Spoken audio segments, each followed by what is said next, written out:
There's no greater sign of success for a horror film when you can boast about a theater-released trilogy. Shows the audience is interested, the villain is sought after, and the story warrants a proper follow-up or two. Any movie can get themselves a sequel. I mean, Urban Legend got a sequel, for Christ's sakes. But the biggest question I had in 1991 was, would Child's Play 3 leave us wanting more of this good guy, or is this truly the end, friend? Let's see what that ginger's up to this time around.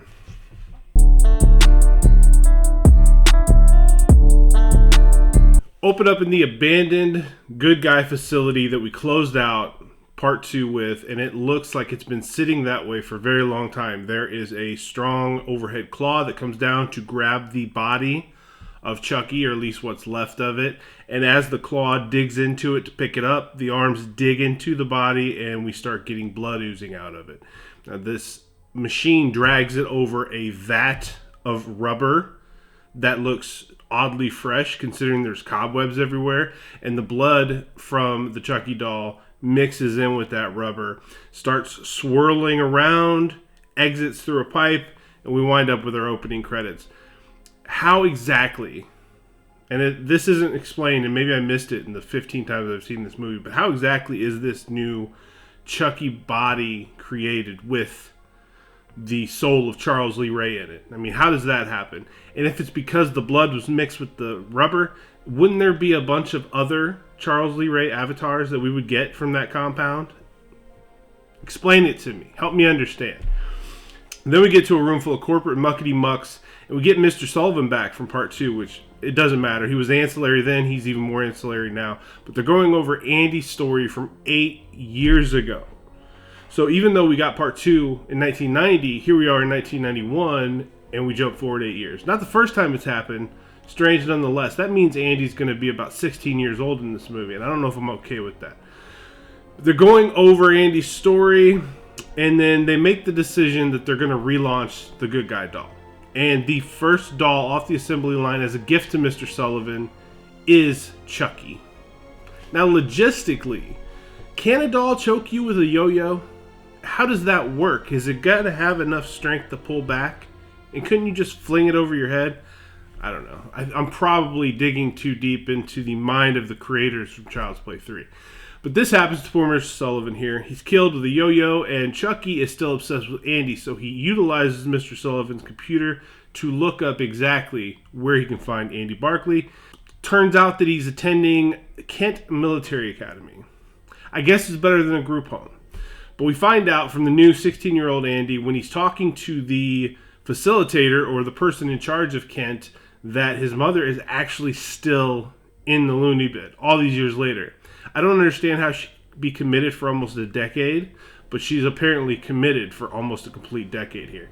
And I really miss the old Andy, by the way. No shade on this kid playing the role. This kid actually does a good job.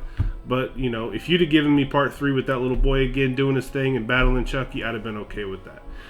Now, the military barber is one of the standout characters in this movie, and he's creepy as hell. I'm pretty sure he's from Hellraiser, and he's obsessed with cutting these kids' hair. He's very excited about when he's doing it because he's sitting there and he's going, oh yes, yes, seeing some skin here. And then he would say, presto, you're bald, like a sadistic magician. It's in the barbershop when Andy's getting his hair cut that he meets Tyler, who's about a 10-year-old kid. Maybe he's closer to Andy's age from the original film, which I think is 8. But he's a little boy, and automatically he's positioned to where we can see he's going to be a major player in this film.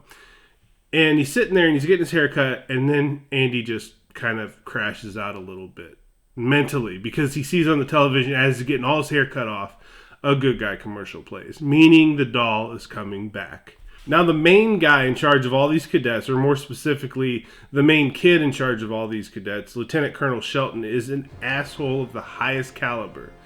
He loves him some him, and he barks orders and breathes down the neck of these kids every opportunity he gets. And maybe that's just the military lifestyle. I don't know. I've never been in it. I don't think I could handle it, to be perfectly honest.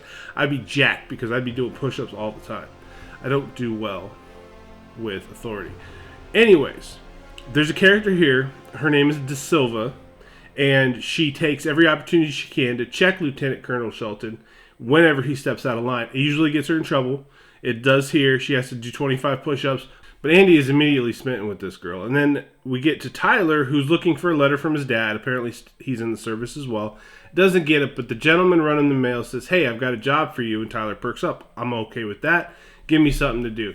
Hands this giant package, the suspicious-looking package, to Tyler and says, go take this to the new kid, meaning Andy Barclay.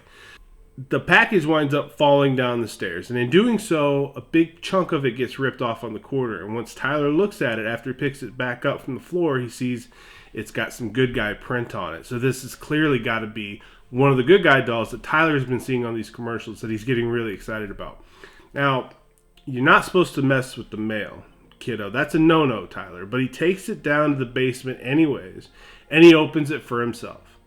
And the creepy way he looks at Chucky has to have probably even freaked out Chucky, because he looks at this doll like he's fallen in love.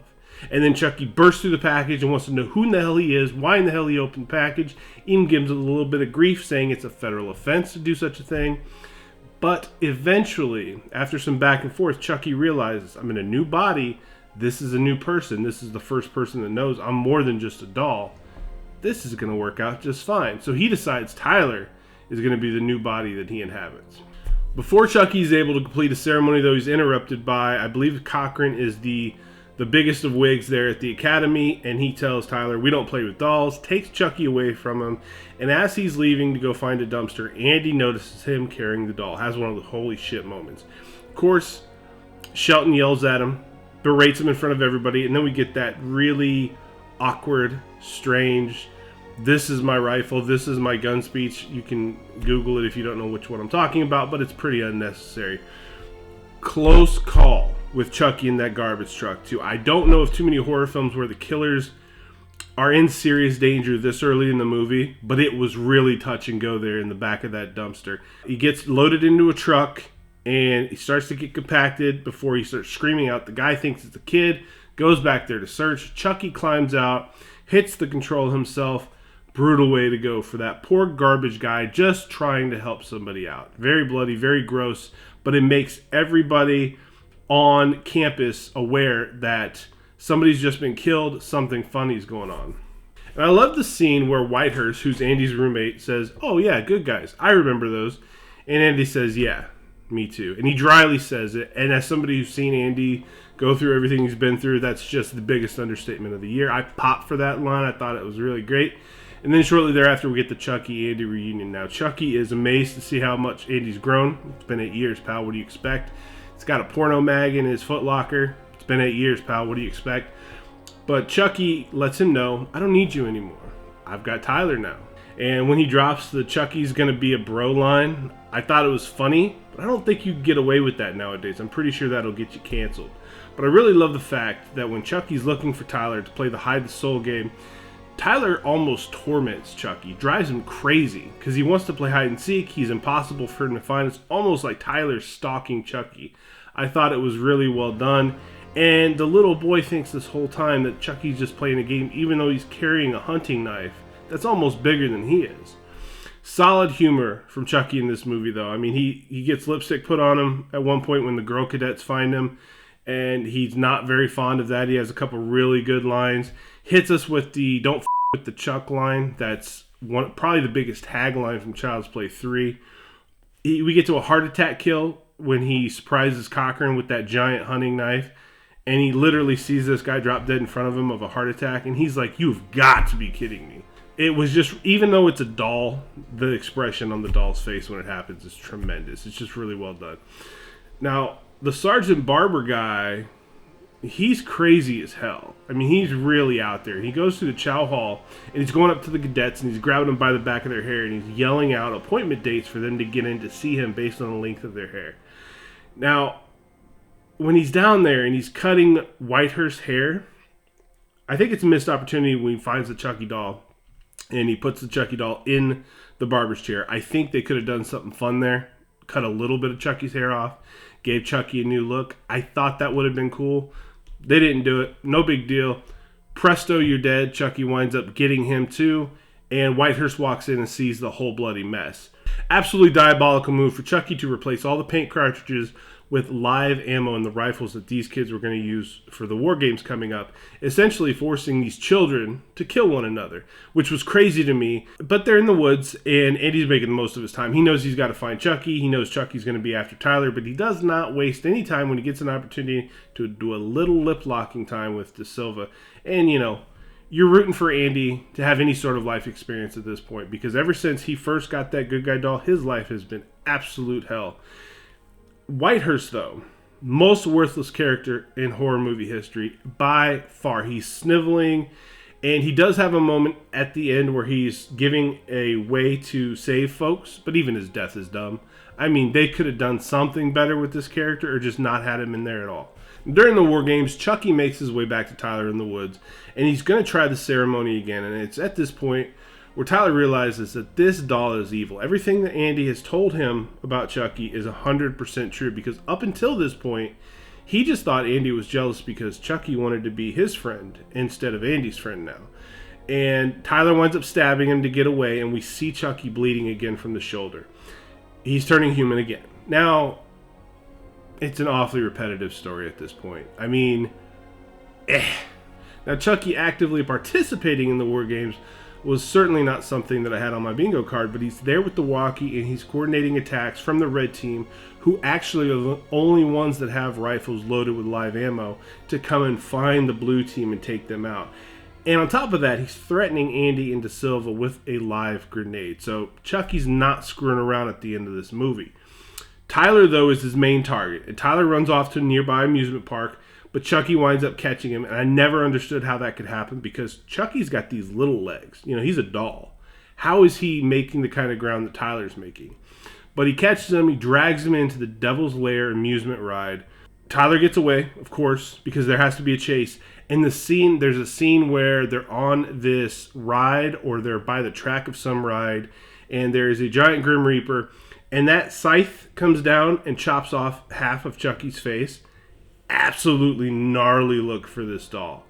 I mean, if they'd have used that look for some movies in the future, I think that would have been really effective, because he looks terrifying right there. And this dude, if you want to think about how many ass whoopings this guy's taken over the course of 3 films, he's had some things happen to him. But again, he winds up completing the chant, or trying to complete the chant, or getting close to completing his Obladu Legata chant to insert his soul into Tyler's body. But Andy Barclay, the annoying prick that he is, shoots a couple of holes in him, and he winds up getting chopped up in a fan at the foot of this mountain that they're trying to do this ceremony on. Woof. Andy gets hauled off by the cops, though. I mean, are you serious? They're going to take that kid away? I mean, I guess logically you have to have answers for everything that's happened, but good God, that guy cannot catch a break. And I'm trying to think, if I know the original actor is back in a movie later on down the line, because I've seen it, but I haven't spent a lot of time with it. So when we get to it, I'm going to be excited to see what happens. But Jesus Christ, something good has to have happened to this kid at some point in his life. I mean, he's got so much coming to him karma-wise. Movie's a 6 out of 10. They took the best things about part 1 and part 2, that being young Andy, away from us. And they gave us the same story, except this time it's set at a military academy. They needed to tweak the mythos of Child's Play desperately if they're going to continue on with successful movies that they release in the theater, because it's almost like a death knell for a franchise when you've had all these movies come out in the theater and then you start going direct to video, or in today's, nowadays it would be direct to streaming. But they needed to do something in a major way, and I think they got to that when we get to the next movie. So this is Agent Gracefully. I'm Matthew Essex. Feel free to subscribe to us. We're going through the Child's Play franchise. Eventually we're going to get to Scream, and when we get to October, we're going to have a blast with Halloween, Trick or Treat, anything that looks like fall, we're going to dig into, and we're going to enjoy ourselves. So be a part of that. Subscribe to us. Until next time, I'll see you guys on the other side.